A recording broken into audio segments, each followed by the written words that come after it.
Baik. Dan ada 10 amalan yang dijamin oleh Allah Subhanahu wa taala pahalanya tidak akan putus. Dan 10 amalan itu disebutkan oleh Nabi sallallahu alaihi wasallam dalam hadis-hadis beliau. Kita akan baca keterangan berikut ini, yang ini saya kutipkan dari buku saya yang berjudul Umur yang Kedua. Para penghuni kubur telah terputus dari kesempatan mereka untuk melakukan amal saleh. Mereka hanya bisa menunggu hari hisab yang tidak diketahui hasilnya. Saat di alam kubur mereka berada dalam kesepian, hanya ditemani amalnya ketika di dunia.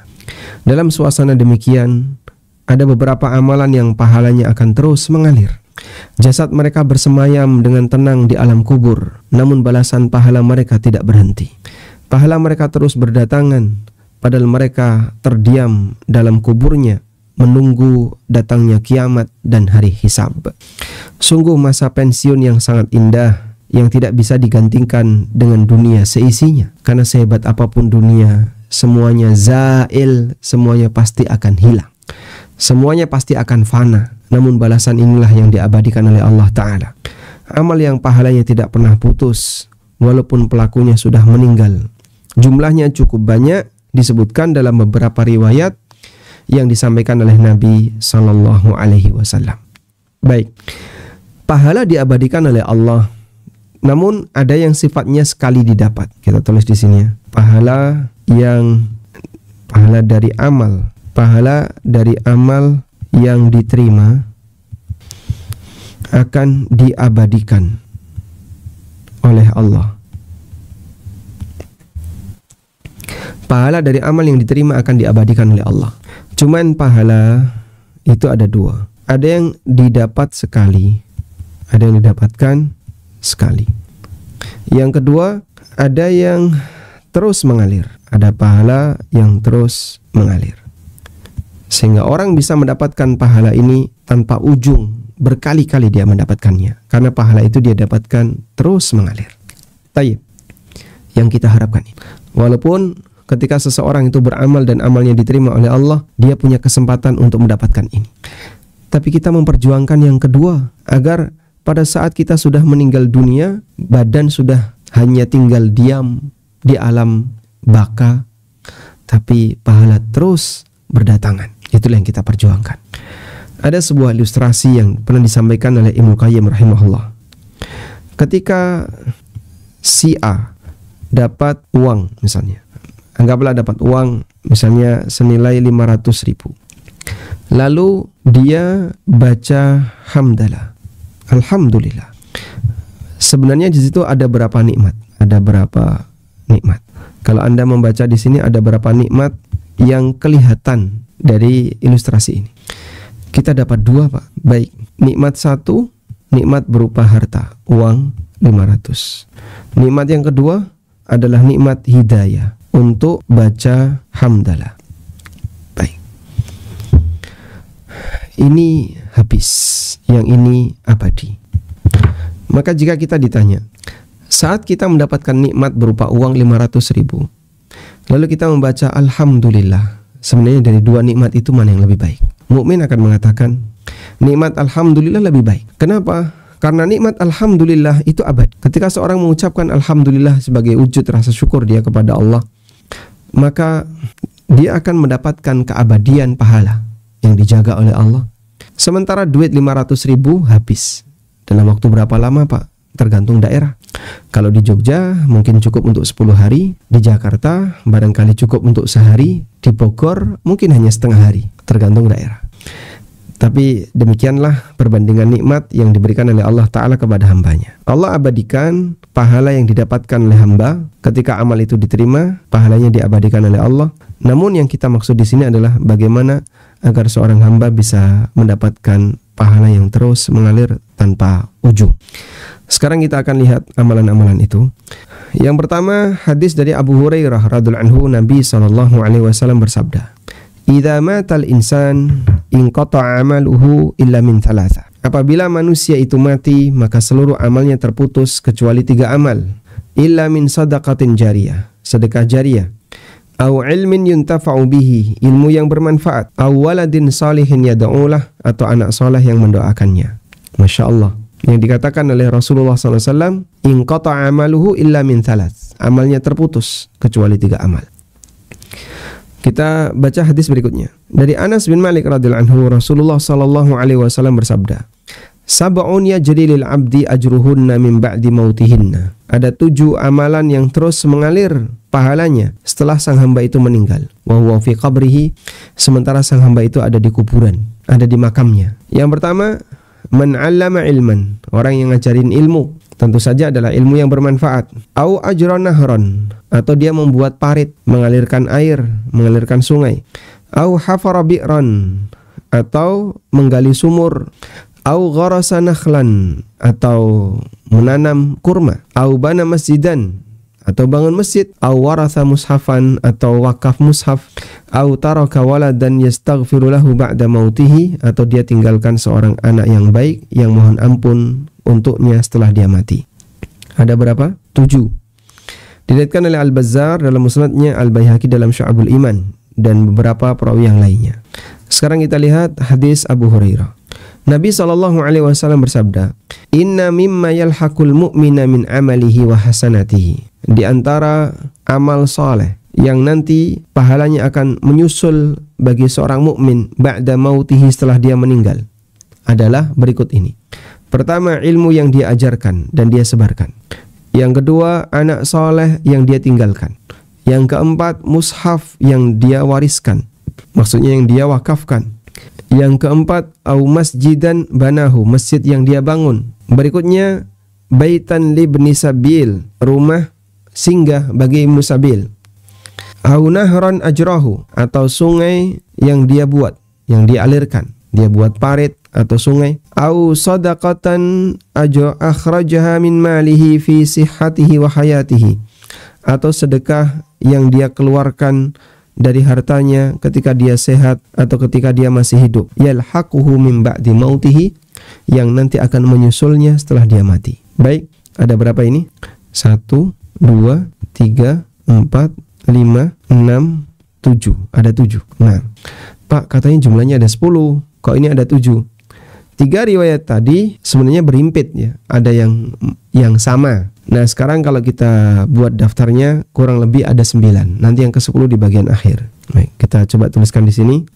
10 amalan yang pahalanya tidak putus.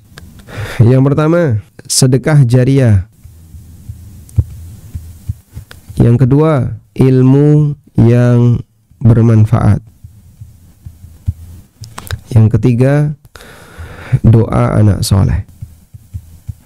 Yang keempat, membuat parit, mengalirkan, saya tulis aja, mengalirkan air, baik bentuknya parit atau sungai. Yang kelima, bangun masjid.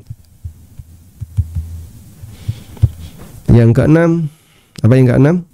Yang keenam, menanam pohon. Menanam pohon. Baik. Yang ketujuh, bangun rumah ibnu sabil, bangun rumah singgah untuk ibnu sabil. Yang kedelapan, coba kita lihat di buku. Tadi disebutkan di antaranya adalah mushaf yang diwakafkan, wakaf mushaf, wakaf mushaf. Yang kesembilan, coba kita cari yang kesembilan. Yang kesembilan sudah tadi, wakaf mushaf, membuat sumur, ya, menggali sumur. Baik.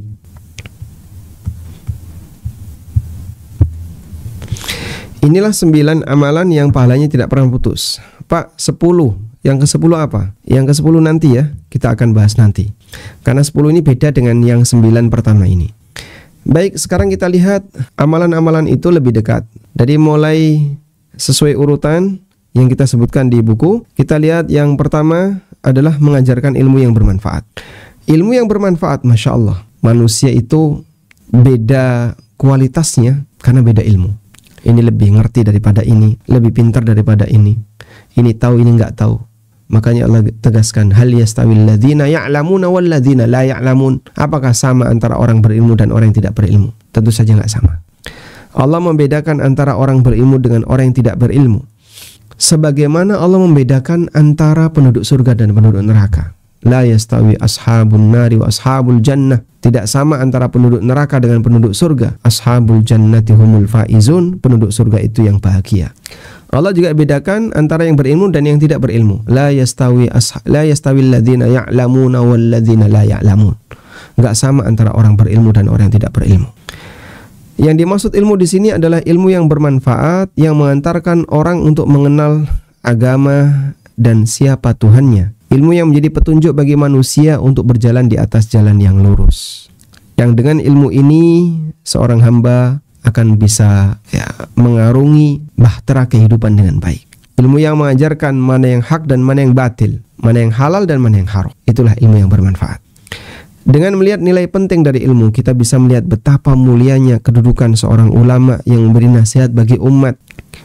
Para da'i yang ikhlas memberikan pencerahan bagi umat. Sampai Imam Ahmad rahimahullah pernah memuji peran ulama di masyarakat dalam sebuah muqaddimah yang beliau tulis ketika beliau membantah sekte Jahmiyah. Beliau punya buku judulnya Ar-Radd 'alal Jahmiyah, bantahan untuk sekte Jahmiyah.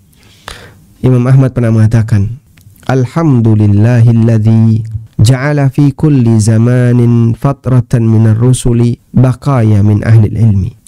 Segala puji bagi Allah yang telah menjadikan di setiap zaman kosongnya Rasul baqaya min ahli ilmi, ada beberapa ulama yang tinggal di situ, yang tinggal di zaman itu. Bagaimana amaliyah para ulama ini? Peran mereka adalah yad'una man dhalla ilal huda. Mereka mengajak orang yang tersesat menuju petunjuk. Wa yasbiruna minhum 'alal adza, tapi mereka bersabar terhadap gangguan. Mereka bersabar terhadap gangguan minhum, dari mereka, dari masyarakat. Yuhyauna bi kitabillahil mauta. Mereka menghidupkan orang mati dengan kitabullah. Maksudnya mati hatinya. Sehingga yang sebelumnya nggak kenal tentang Islam, nggak punya perhatian terhadap agama, tiba-tiba dia punya semangat dan perhatian terhadap agama. Setelah dia diperkenalkan oleh orang lain tentang apa itu Islam. Wa yubassiruna binurillahi ahlal ama, dan mereka membuat melek orang-orang yang buta binurillah, dengan cahaya Allah. Fakam min qatilin li iblisa qad ahyauhu. Betapa banyak korban iblis yang telah mereka hidupkan. Betapa banyak korban-korban yang telah dibunuh oleh iblis dihidupkan kembali oleh para ulama. Yang tenggelam dengan maksiat disadarkan oleh para ulama. Yang mereka tenggelam dalam penyimpangan jadi korban iblis disadarkan oleh para ulama. Wa kam min dhalin taihin qad hadauhu, dan betapa banyak orang yang tersesat diberi petunjuk oleh para ulama. Fama ahsana atharahum 'alan nas, betapa indahnya pengaruh ulama di tengah masyarakat. Wa akbaha atharan nasi 'alaihim, sementara betapa buruknya balasan yang disampaikan oleh masyarakat kepada ulama. Sehingga para ulama, Masya Allah, ketika mereka hidup di dunia, mereka banyak berjasa bagi umat, tapi disepelekan oleh masyarakat. Tidak diberi penghargaan yang selayaknya. Padahal mereka punya jasa menyadarkan orang mana yang benar, mana yang salah. Baik. Ketika orang berilmu itu wafat, maka ilmu mereka tetap bertahan di masyarakat. Sampai para ulama mengatakan, yamutul alim wa yabqa kitabuhu. Orang berilmu bisa saja mati jasadnya, tapi ilmunya tetap bertahan. Orang berilmu bisa saja mati fisiknya, mati badannya, tapi jiwanya tetap hidup. Kitabnya tersebar di mana-mana, karyanya diakui oleh masyarakat dan dipakai oleh masyarakat, sehingga orang yang berilmu, mereka punya panduan yang indah dan menyebarkan keindahan bagi masyarakat. Nah, selanjutnya, apakah ini juga berlaku untuk ilmu dunia? Misalnya orang ngajari orang lain untuk sebuah pekerjaan tertentu, hingga dengan itu maka orang yang diajari, yang sudah mendapatkan pekerjaan tadi, dia punya sumber mata pencaharian karena dia diajari oleh orang lain. Nah, apakah yang ngajar ini turut dapat pahalanya? Imam Ibnu Utsaimin menyampaikan demikian. Zahirnya bahwasanya hadis ini mencakup umum, yaitu seluruh ilmu yang bermanfaat insya Allah akan menghasilkan pahala yang terus mengalir. Namun yang paling utama adalah ilmu syar'i. Sehingga kalau kita misalnya buat ilustrasi, ada orang yang meninggal dan dia telah mengajarkan kepada orang lain son'atan minas sona'i, ilmu tentang produksi tertentu, ilmu tentang produksi hal tertentu, wantafa'a biha, dan orang itu mendapatkan manfaat darinya, fa innahu yanalul ajra, maka dia mendapatkan pahala, wa yu'jaru ala hadza, dan dia diberi pahala untuk itu. Walhamdulillah. Jadi ilmu yang bermanfaat itu tidak terbatas hanya pada ilmu syar'i saja, termasuk juga ilmu dunia yang menguntungkan bagi seseorang ketika mengetahui, yang dengan itu maka seseorang ini mendapatkan pahala, yang ngajari itu mendapatkan pahala yang terus mengalir sepanjang ilmunya dimanfaatkan. Baik, yang kedua, mengalirkan sungai yang mati. Nah, kalau sekarang mungkin ini konteksnya zaman sekarang pipanisasi. Nah, kalau bikin sungai kan mungkin cukup rumit ya, maka yang lebih tepat kalau zaman sekarang seperti pipanisasi atau membuat selokan atau yang lainnya. Berikutnya membuat sumur sehingga orang lain bisa mendapatkan air minum, termasuk amal yang pahalanya terus mengalir. Karena memberi minum orang lain termasuk amal yang mulia. Dalam hadis dari Abu Hurairah radhiyallahu anhu, Nabi SAW pernah bersabda, ada orang yang kehausan, lalu dia ketemu sumur, kemudian dia masuk ke dalam sumur itu, kemudian dia minum. Setelah dia minum, dia keluar. Tiba-tiba sampai di luar, faidha kalbun yalhath, ada anjing yang menjulurkan lidahnya, ya'kulu thara, makan tanah. Ada anjing yang menjilati tanah karena kehausan. Kemudian orang yang sudah minum tadi berpikir, laqad balagha hadzal kalb minal atash. Anjing ini telah mengalami kehausan. Mithlul ladzi kana balagha minni, seperti yang tadi saya alami. Tapi dia nggak bisa nyemplung ke dalam sumur. Fanazalal bi'ra, akhirnya orang itu turun ke dalam sumur. Kemudian dia penuhi sepatunya dengan air, lalu dia serahkan kepada si anjing tadi. Allah berterima kasih kepada perbuatannya, faghafaralah, maka dia pun diampuni oleh Allah Subhanahu wa taala dosanya. Baik, dan ini salah satu di antara keistimewaan hamba yang dia banyak beramal sosial ya, sehingga bisa menyebabkan dosanya diampuni oleh Allah taala. Selanjutnya, menanam pohon kurma. Nah, kenapa kurma? Tadi kita sebutkan di sini ya, menanam pohon. Kenapa kurma? Karena kurma itu ketika ditanam, pemiliknya belum tentu bisa menikmati hasil. Menanam kurma tapi tidak menikmati hasil. Gimana itu, Pak? Ya, karena yang bersangkutan sudah mati. Jadi, kenapa menanam pohon kurma? Dikiaskan dengan ini adalah pohon yang jangka waktunya panjang. Kenapa kurma? Karena masalah jangka waktu yang panjang. Jangka waktu panjang. Karena jangka waktunya yang panjang, maka yang menanam tidak menikmati. Yang menanam tidak menikmati. Sehingga bisa jadi ada orang yang nanam pohon, tapi dia tidak menikmati hasil. Kenapa gak menikmati hasil, Pak? Terlalu jauh hasilnya. Nah, maka termasuk dalam hal ini adalah kelapa misalnya, atau durian. Nah, intinya dia nanam pohon itu, sementara dia sendiri tidak menikmatinya. Baik, jangan remehkan nanam pohon ya. Coba kita lihat di sini. Jadi di antara menanam pohon itu manfaatnya adalah hadis ini. Ma min muslimin yaghrisu gharsan. Apabila ada seorang muslim yang menanam pohon, au yazra'u zar'an, fayakulu minhu tayrun, lalu hasilnya dimakan oleh burung atau oleh manusia atau oleh ternak, illa kana lahu bihi sadaqah, maka itu akan menjadi sedekah baginya. Masya Allah. Jadi kalau misalnya Anda menanam pohon mangga, terus tiba-tiba besar, berbuah, dimakan ini, biarkan aja. Itu akan menjadi sedekah. Dan ini pahala bagi yang nanam. Maka kalau Anda punya tanah-tanah sisa yang bisa ditanam, gunakan untuk menanam. Karena pahalanya yang demikian besar bagi orang yang menanam pohon. Walaupun dia tidak menikmati hasil. Selanjutnya, membangun masjid. Masjid merupakan tempat yang paling dicintai oleh Allah. Sebaliknya, pasar adalah tempat yang dimurkai oleh Allah. Maka betah di masjid itu hal yang bagus. Apalagi yang membangun masjid. Nabi SAW memberikan janji, man bana masjidan, siapa yang bangun masjid lillahi, untuk Allah, ya betaghi bihi wajh Allah, dalam rangka mencari wajah Allah, banallahu lahu baitan fil jannah, maka Allah akan berikan untuknya rumah di surga. Masya Allah. Dan pahalanya terus mengalir sepanjang masjid itu dipakai, maka orang yang wakaf akan mendapatkan pahala dari wakaf masjid tersebut. Baik. Selanjutnya yang keenam, wakaf mushaf Al-Quran. Namun di sini perlu diperhatikan ya, bahwa wakaf mushaf itu hanya berlaku ketika Qurannya dimanfaatkan. Maka kalau bisa pada saat Anda wakaf mushaf, jangan cuma setelah diterima ditumpuk, nggak pernah dibuka, sayang. Sehingga bagi takmir yang merasa ini Quran ini nggak pernah dibuka, ya sudah, jangan beli Quran baru lagi, kasihkan Quran itu kepada orang lain yang membutuhkannya misalnya. Karena wakaf Al-Quran termasuk di antara wakaf yang sangat ditekankan ya.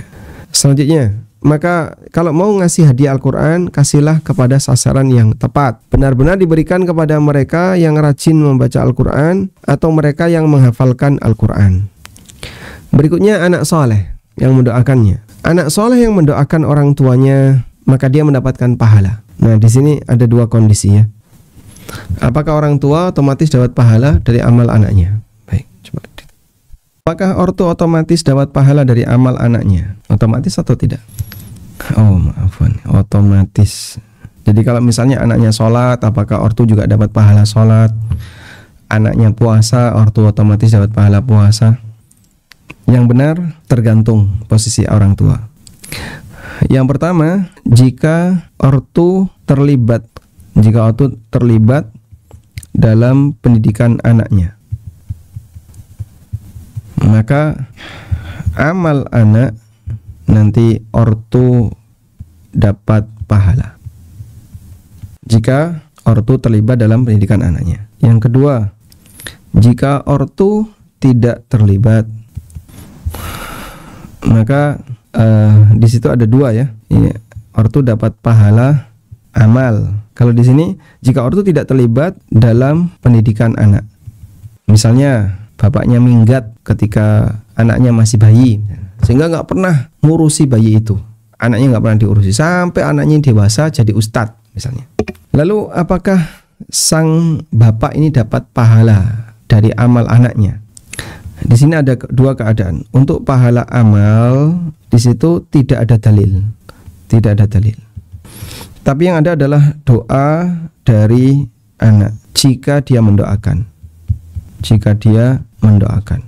Baik, demikian rincian berkaitan dengan orang tua jika ingin mendapatkan pahala dari anaknya. Maka jangan pernah tidak terlibat dalam pendidikan anak, itu investasi besar. Demikian pula berusahalah untuk terlibat memotivasi anak dalam mendoakan orang tuanya, karena setiap doa itu akan menjadi sumber pahala yang terus mengalir bagi orang tuanya. Nah, di sini ada penjelasan yang pernah disampaikan oleh Syekhul Islam.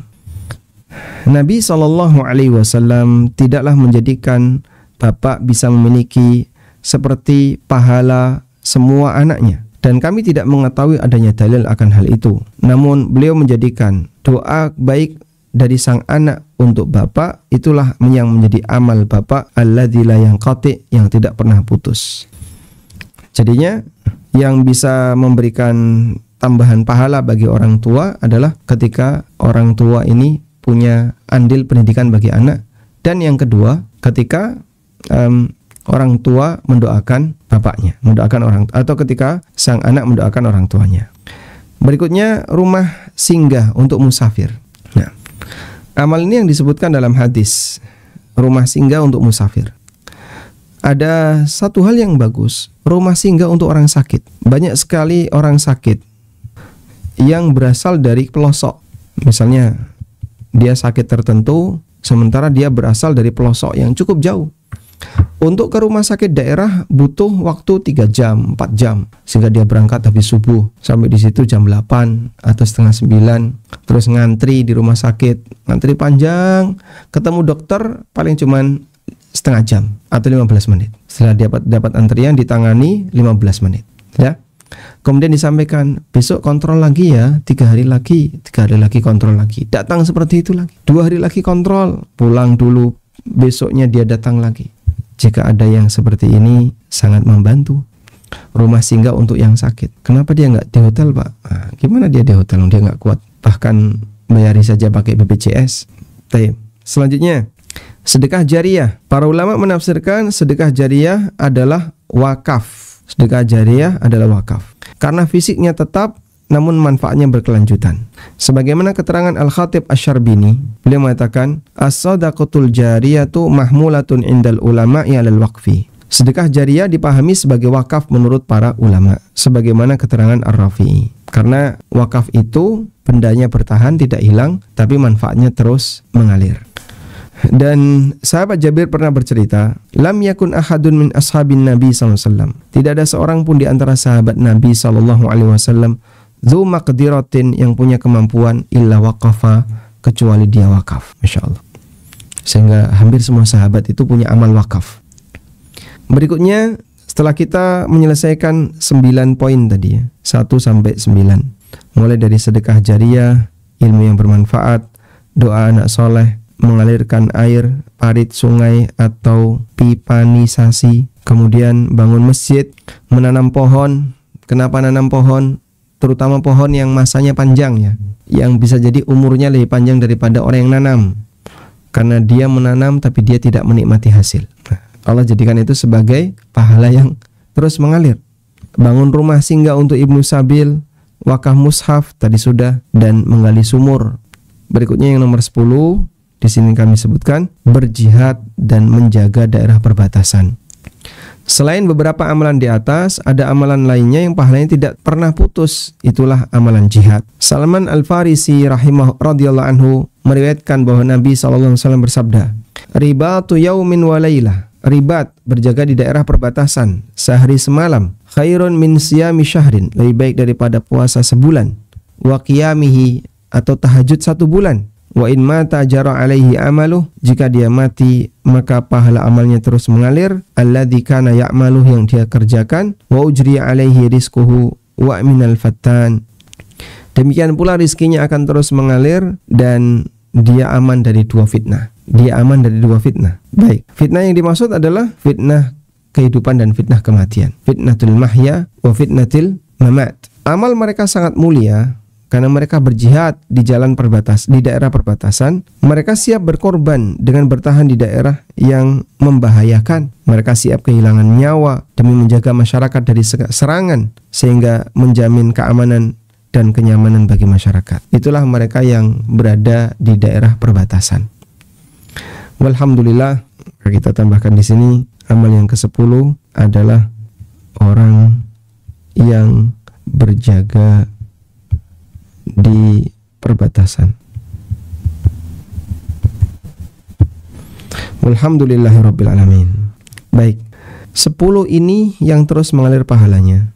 Ada kaidah, kalau nggak bisa semua, jangan tinggalkan semua. Kerjakan yang mampu untuk dikerjakan. Semoga kita punya andil untuk bisa mendapatkan amalan yang pahalanya tidak pernah putus.